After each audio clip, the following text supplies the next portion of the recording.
నారాయణసమారంభాం శంకరాచార్యమధ్యమాం అస్మదాచార్యపర్యంతాం వందే గురుపరంపరాం. సిద్ధ గురు పరంపరకు ప్రణామాలు సమర్పిస్తూ ఉన్నాను. ఈ పవిత్రమైనటువంటి శ్రీరామ ప్రతిష్ఠ జరగబోతూ ఉన్నటువంటి శుభ సమయంలో ఈ మహత్తరమైనటువంటి ప్రత్యంగిర యజ్ఞం ప్రారంభమవుతున్నది. ఈనాడు ఈ కార్యక్రమంలో మొట్టమొదట మాతాజీ ఉదయము రమ్యానంద భారతీ స్వామిని, కాళీ మంత్రసిద్ధురాలు, ఈ ప్రత్యంగిర తత్వాన్ని గురించి కొంత తెలియజేశారు. ఈ పూట కూడా కొన్ని విశేషాలను అందించారు. ప్రజాప్రతినిధులు, ప్రజానాయకులు, లక్ష్మణ్ గారు రాజ్యసభ సభ్యులు, అలానే ముఠా గోపాల్ గారు ఈ ప్రాంత శాసనసభ్యులు ఈ కార్యక్రమంలో పాల్గొనటం చాలా సంతోషకరమైనటువంటి అంశం. 50 సంవత్సరాలుగా నాకు సుపరిచిత అయినటువంటి అనంతలక్ష్మి గారు సాహిత్య రంగంలో అపారమైనటువంటి సేవ చేస్తూ ఉన్న సాంస్కృతిక మూర్తి. ఆమె మంచి మాటలు, చక్కటి విషయాలు కూడా తెలియజేశారు. కాగా ప్రత్యంగిర యజ్ఞం జరుగుతున్నది. ప్రతిరోజు కూడాను కళ్యాణములు ఏర్పాటు చేశారు. అన్ని రోజులు కళ్యాణాలు ఉన్నాయి.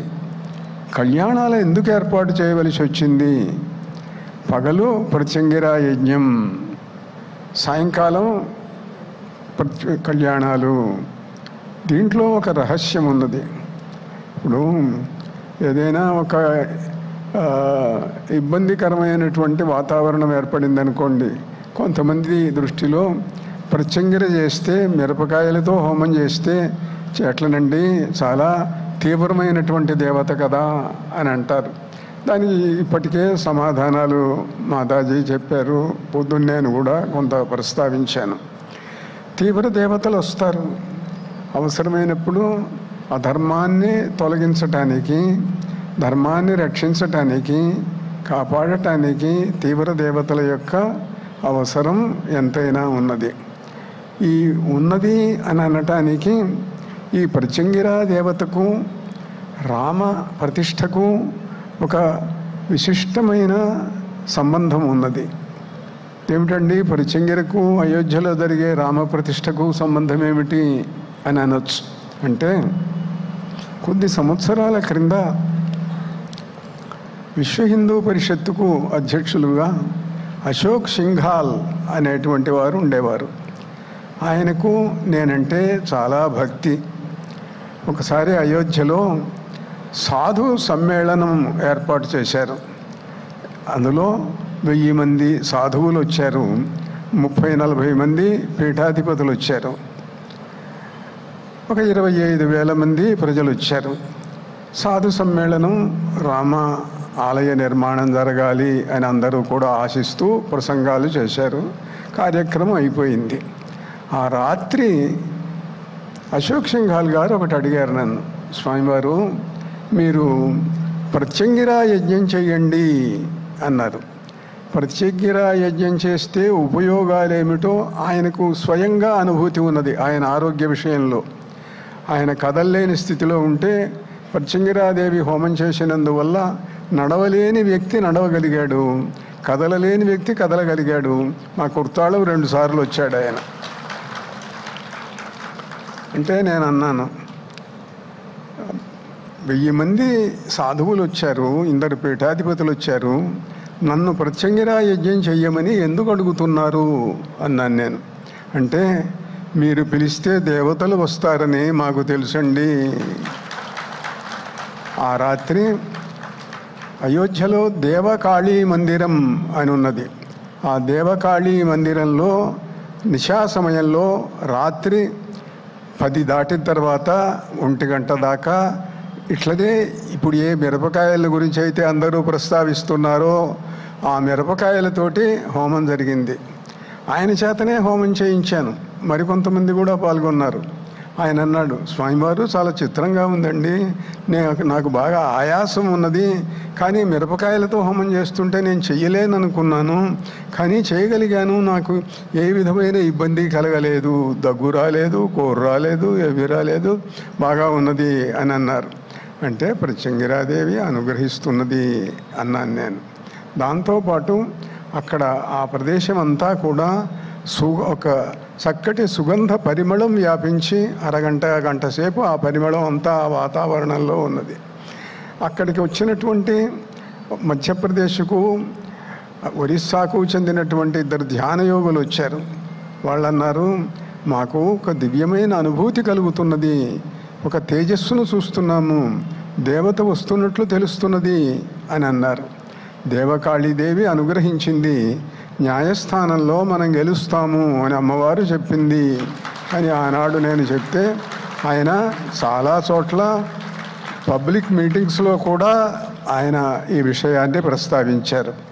అలా ప్రత్యంగిరా యజ్ఞానికి, రామ ఆలయ నిర్మాణానికి, హిందువులు గెలవటానికి ప్రత్యంగిరాదేవి ఎంతో అనుగ్రహం చూపించింది. ఇతర దేవతలు చూపించారు. ఎందరో మహానుభావులు, ఎందరో మహనీయులైనటువంటి వ్యక్తులు దీనికోసం తపస్సు చేశారు, ధారపోశారు. అలా ఈ ప్రత్యంగిరా విషయాన్ని గురించి చెప్తూ కళ్యాణాలను గురించినటువంటి ఒక మాట అన్నాను. ఎందుకు కళ్యాణాలు అంటే, ఇప్పుడు యజ్ఞం చేశారు, ఎండ వేడి, దానికి తోడుగా ఈ అగ్ని ముందు కూర్చొని అన్ని గంటల సేపు హోమం చేస్తే శరీరం వేడెక్కుతుంది. ఎవరైనా ఎండాకాలంలో బాగా దూరం నడిచి వచ్చారనుకోండి, ఎండలో ఇంటికి రాగానే ఏం చేస్తారు, చన్నీళ్ళ స్నానం చేస్తారు, చేసి వీలుంటే ఏసీ రూమ్లో ఉంటారు. ఈ కళ్యాణం కూడా అట్లాంటిది. తీవ్రమైన ప్రత్యంగిరా హోమం చేసిన తర్వాత కళ్యాణాత్మకమైనటువంటి దేవతల వాతావరణాన్ని, ఆ కళ్యాణ వాతావరణాన్ని మనం ఏర్పాటు చేసుకుంటే దేవతలు మనల్ని చల్లదనం ఇస్తారు, మనల్ని అనుగ్రహిస్తారు. అంటే ఇది ఏసీలో కూర్చోవటం లాంటిదన్నమాట ఈ కళ్యాణం, ఈ పూట మనందరికీ కూడా. దాంట్లో ఇంకో అంశం కూడా ఉంది. కళ్యాణాలలో తలంబరాలు పోస్తారు. తలంబరాలు దేంతో పోస్తారు? ఇప్పుడు మీరంతా చూస్తున్నారు, మీరు పసుపు బియ్యంతో కలిపినటువంటి తలంబరాలు అందరికీ ఇస్తారు కళ్యాణం జరిగిన తర్వాత. ముత్యాలతో తలంబరాలు పోస్తారు. మనం ఏదైనా పెళ్లి శుభలేఖ జరిగితే అందులో మొట్టమొదట శ్లోకం వేస్తాం, జానక్యా కమలామలాంజలి పుటే యా పద్మరాగాయితా అని ఓ శ్లోకం వేస్తూ చివర ముక్తాస్తా శుభదా భవంతు భవతాం శ్రీరామ వైవాహికా, సీతారాములకు పైన తలంబరాలు ముత్యాలతో పోస్తారు, ముత్యాల తలంబరాలు. ఇప్పుడు కూడా పెద్ద దేవతా కళ్యాణాలు జరిగినప్పుడు ముఖ్యమంత్రులు మొదలైన వాళ్ళందరూ కూడా ముత్యాల తలంబరాలు సమర్పిస్తున్నట్టుగా మీరందరూ టీవీల్లో వాటిల్లో చూస్తూ ఉంటారు. కనుక ముత్యాలతో తలంబరాలు పోస్తారు. ముత్యాలు ఎందుకు? ఏమి ఇంకా ఇతర రత్నాలతో, కెంపులతో, వైడూర్యాలతో, వజ్రాలతో పోయకూడదా అంటే కాదు, ముత్యాలతో పోయాలి. ఎందుకంటే ముత్యము చల్లదనానికి చిహ్నం. చంద్రుడి యొక్క రత్నం ముత్యం. మీలో చల్లదనం కావాలనుకున్నటువంటి వాళ్ళు ముత్యాల మాల మెళ్ళో వేసుకొని ముత్యాల దండతో కనుక జపం చేసేటట్లయితే చల్లదనం వస్తుంది, ప్రశాంతి వస్తుంది, ప్రసన్నత వస్తుంది. అందువల్ల ముత్యాలతో తలంబరాలు పోస్తారు. కనుక జరిగేటువంటి మరి ఇంకా అట్లయితే పసుపు ఎందుకండి అంటే అన్ని ముత్యాలు మనకు కష్టం కాబట్టి పసుపుతో చేస్తాం, పసుపు బియ్యంతో. అది తప్పు లేదు, ఎందుకంటే పసుపు శుభకరమైనటువంటిది కనుక. పసుపుతో చేసినటువంటి బియ్యంతో చేసిన అక్షతలు పరమశాంతమైనటువంటివి. ఒక ధర్మశాస్త్రంలో ఒక వాక్యం ఉన్నది, నాక్షతైరర్చయేద్ విష్ణుం, విష్ణుమూర్తిని అక్షతలతో పూజించరాదు. అదేమిటండి, ఏ దేవతను పూజించినా అక్షతలతో పూజ చేస్తాం కదా, ఇదేమిటి, ఎందుకు పూజ చేయకూడదు, ధర్మశాస్త్రంలో ఉందని చెబుతున్నారు అని అంటే ఉన్నది. దానికి మహాపండితుడైనటువంటి కమలాకర భట్టు ధర్మసింధువులో ఉన్నటువంటి ఈ శ్లోకానికి ఆయన వ్యాఖ్యానం రాస్తూ యవాక్షత విషయే నిషేధ నా తండుల విషయే అన్నాడు. యవాక్షతలు వాడేవాళ్ళు పూర్వకాలం ఉత్తర హిందుస్థానంలో యవలతో పసుపు కలిపి అక్షతలుగా వాడేవాళ్ళు. యవాక్షతలు పనికిరావు విష్ణు పూజకు.